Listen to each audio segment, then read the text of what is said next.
अस्सलाम वालेकुम।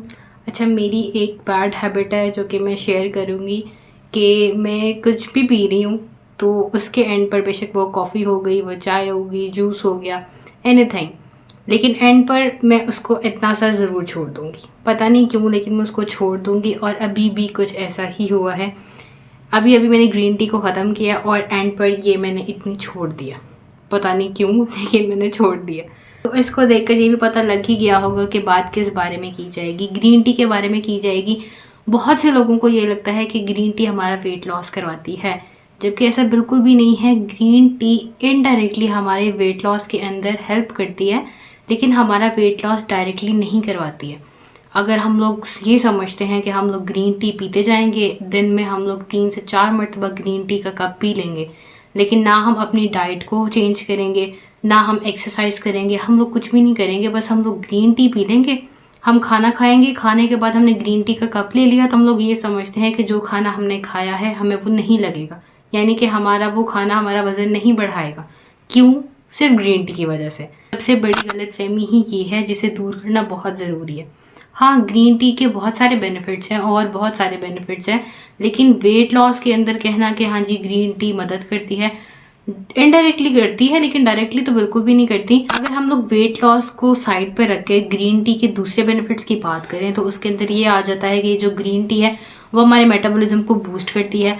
कहते हैं कि इसकी वजह से, यानी कि मेटाबॉलिज्म तेज़ होगा, इंक्रीज़ होगा, जिसकी वजह से कैलोरीज बर्न होंगी, लेकिन वो कैलोरीज इतनी बर्न होती हैं यानी कि ना होने के बराबर, इतना कोई ख़ास फ़र्क नहीं पड़ता। लेकिन हाँ, वैसे मेटाबॉलिज्म ग्रीन टी इंक्रीज़ ज़रूर करवाती है।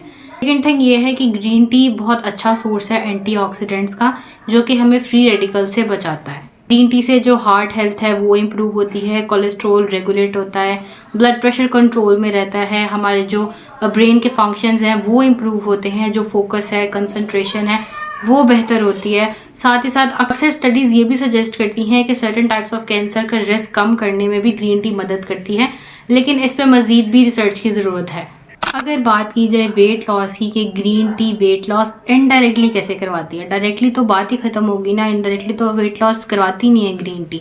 जब तक आपकी डाइट नहीं अच्छी होगी, जब तक आपकी फिजिकल एक्टिविटी बेहतर नहीं होगी, आप ये एक्सरसाइज वगैरह नहीं करेंगे, डाइट नहीं सही करेंगे, तब तक आपका वेट रिड्यूस नहीं होगा, आपका फैट लॉस नहीं होगा। फिर आप जितनी मर्जी ग्रीन टी पीते जाएं, आपको उसका कोई बेनिफिट नहीं मिलेगा।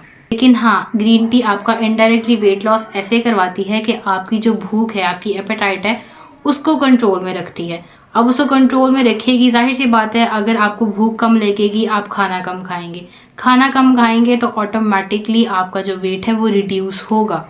लेकिन ये बहुत ग्रेजुअल प्रोसेस है, बहुत स्लो प्रोसेस है, वो भी तब जब आप थोड़ी सी चेंजिंग एटलीस्ट अपनी डाइट के अंदर लाएंगे। बेशक आप फिजिकल एक्टिविटी नहीं करें, लेकिन एटलीस्ट आप अपनी डाइट के अंदर थोड़ी चेंजिंग्स लाएंगे, तभी ग्रीन टी आप पर इफेक्ट करेगी, वरना बिल्कुल भी नहीं करेगी। इन शॉर्ट ये एक मिथ है कि ग्रीन टी आपका वेट लॉस करवाती है, फिर जितनी मर्जी पीते जाएं आपका वेट लॉस होता रहेगा।